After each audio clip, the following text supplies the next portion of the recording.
Ya, oke. Assalamualaikum warahmatullahi semuanya. Jumpa lagi dengan saya Hendy di channel Bakul Anyaran, sebuah motivasi bisnis, channel motivasi bisnis untuk para pemula. Oke, para pemirsa, lanjutan dari kemarin tentang ide bisnis. Nah, ide bisnis ini, kita ngomongin ide bisnis ini tentunya ngomongin gagasan. Nah, gagasan inilah yang harus dibangkitkan dalam menemukan ide bisnis. Nah, pembangkitan gagasan ini merupakan kombinasi antara mencari inspirasi dengan percobaan atau eksperimen. Itu teman-teman. Tapi ini tidak selalu sukses teman-teman. Tidak selalu sukses. Nah, tapi paling tidak ada upaya dari kita. Itulah yang disebut dengan kegigihan. Nah, inilah faktor penting dalam menciptakan sebuah ide. Faktor yang lain apa? Keberuntungan. Nah, inilah konsep rezeki yang memang satu dengan yang lain nggak bisa tertukar teman-teman. Baik teman-teman, sekarang pertanyaannya, inspirasi itu datang dari mana? Itu. Oke, satu persatu akan saya sodorkan dari mana datangnya inspirasi. Yang pertama adalah dari hobi. Nah, contohnya orang hobi mancing terdorong untuk membuka toko pancing. Seperti itu teman-teman. Kemudian hasrat itu muncul ketika mengalami kesulitan. Misalkan seorang yang mempunyai hobi mancing tersebut nyari alat pancing di kotanya kok agak susah gitu. Nyari dengan spesifikasi yang diinginkan kok agak susah. Akhirnya muncul inspirasi untuk menyediakan alat pancing yang susah dicari tersebut, sehingga dia menindaklanjutinya dengan memiliki ide bisnis untuk membuka toko pancing yang lengkap di kotanya. Misalkan kayak gitu teman-teman. Berawal dari hobi. Kemudian hobi yang lain, misalkan orang yang mempunyai hobi olahraga otomotif misalkan, terdorong untuk membuka toko aksesoris yang kaitannya dengan otomotif misalkan, yang lengkap di kotanya gitu. Nah, itu berawal dari hobi teman-teman.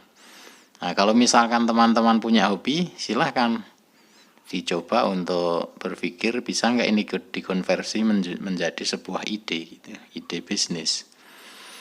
Nah, kalau bisa ya kenapa tidak, ya sambil kita belajar lah gitu. Oke, yang kedua, inspirasi itu muncul dari mana gitu. Nah, bisa jadi sebuah inspirasi, peluang usaha itu muncul ketika seseorang itu ada masalah. Nah, ada masalah apa? Contoh masalahnya itu, misalkan WC mampet. Itu kan sebuah persoalan, sehingga muncul ide bisnis sedot WC misalkan, jual beli soda api untuk menguras kotoran yang ada di aliran di septic tank. Kemudian jual mikroorganisme yang dimasukkan ke dalam septic tank biar material-material itu biar dimakan sama mikroorganisme, misalkan seperti itu. Kemudian ada lagi misalkan persoalan BBM mahal, jadi boros. Nah, menciptakan penghemat BBM. Nah, misalkan itu peluang yang muncul dari masalah. Nah, teman-teman bisa coba melihat persoalan-persoalan kehidupan ini, ada enggak teman-teman itu bisa memberikan solusi gitu, sehingga solusi tersebut menjadi sebuah ide bisnis bagi teman-teman semuanya. Itu yang kedua. Kemudian inspirasi itu datangnya dari mana? Itu peluang itu bisa muncul karena memang kita itu niat mau nyari gitu. Niat mau nyari, tadinya belum ada sama sekali, nyari gitu. Berarti kan ini bukan kebetulan, karena kita memang mau nyari. Nah, nyarinya dari mana itu? Nyarinya teman-teman bisa, yang pertama bisa minta saran dari teman, ngobrol-ngobrol dari teman dengan teman sehingga ketemu inspirasi. Kemudian lihat dari YouTube, kan banyak yang channel-channel ide bisnis itu, dari mulai makanan sampai yang lain juga ada, itu bisa lengkap dicari di situ.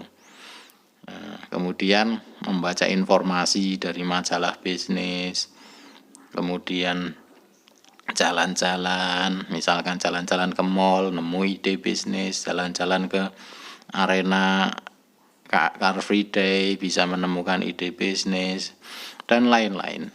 Itu sengaja memang mau nyari gitu, kayak gitu, dalam waktu dekat harus ditemukan gitu.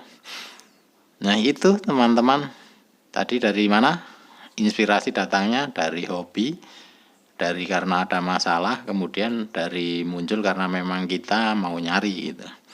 Nah, teman-teman monggo silahkan mau memunculkan sebuah ide itu dari mana datangnya. Nah, itu tiap orang berbeda-beda teman-teman. Nah, kemudian tentunya bibit-bibit ide itu yang sudah kita dapatkan itu harus ditemukan satu ide yang memang harus bisa kita lakukan gitu, sesuai dengan kapasitas kita. Nah, ini tentunya harus dikaji dari berbagai segi. Nah, supaya lebih mengerucut, lebih ketemu mana yang harus kita lakukan. Kan banyak, nah, inspirasi itu banyak. Kalau misalkan di list itu kan bisa puluhan, bahkan ratusan, atau mungkin bahkan ribuan. Itu, tapi kan banyaknya ide itu kan nggak bisa kita eksekusi semuanya, harus salah satu dulu. Nah, itu yang terbaik, yang sesuai dengan kapasitas kita, artinya yang memang bisa kita lakukan. Nah, itu bisa dikaji dari berbagai segi teman-teman. Yang pertama dari segi ekonomis tentunya. Dari segi ekonomis ini dipusatkan pada aspek pasar, pada aspek bagaimana cara ngejualnya, biaya produksi, margin, permodalan, kita mampu nggak itu untuk mengelola itu gitu nantinya gitu. Dipikirkan dari A sampai Z. Itu kira-kira bagaimana. Sebagus-bagus ide, kalau kita nggak punya kapasitas untuk itu, ya nggak bakalan bisa dieksekusi teman-teman. Kemudian dari segi teknis, misalkan kita ingin jadi produsen. Nah, bisa nggak kita membuat produk tersebut? Kesulitannya apa gitu? Kita bisa atasi nggak gitu? Kemudian kalau kita jadi reseller, sistem reseller yang ditetapkan itu oleh produsen atau mungkin oleh reseller yang lebih tinggi, itu ditawarkan ke kita itu cocok enggak dengan kita gitu, dengan kapasitas kita gitu, kira-kira bisa jalan enggak. Nah, itu dikaji secara teknis. Kemudian segi masa depan ini juga penting itu, masa depan produk. Nah, ini bakal eksis apa enggak, supply-nya bakal eksis apa enggak, atau hanya ngetren saja, apa nanti bisa terus menerus gitu. Nah, itu kita pikirkan sehingga bisnis itu bisa memiliki umur yang panjang gitu. Nah, itu teman-teman. Jadi hal-hal itu yang bisa memunculkan ide bisnis dan lebih mengerucut ke arah rencana bisnis yang lebih sistematis tentunya ya teman-teman. Nah, dari kesemuanya itu tentunya teman-teman tidak boleh lama-lama ya untuk memikirkan ini. Wah, ini teori aja, memang ini teori. Tapi kalau misalkan dijalankan kan kita ketemu. Sebuah teori kalau nggak dijalankan nggak bakalan bisa membuahkan hasil gitu. Jadi teman-teman silahkan temukan, kemudian mikirnya jangan lama-lama, eksekusi gitu. Nah, action gitu. Nah, nanti action juga pasti ada persoalan. Nah, persoalan itulah yang harus kita atasi, dan dengan mengatasi persoalan tersebut nanti bisnis kita semakin lama semakin sempurna. Oke, teman-teman pemirsa Bakul Anyaran, sekian dulu yang bisa saya sampaikan. Semoga bermanfaat, semoga teman-teman sehat selalu dan sukses selalu. Saya akhiri, wabillahi taufiq wal hidayah. Wassalamualaikum warahmatullahi wabarakatuh.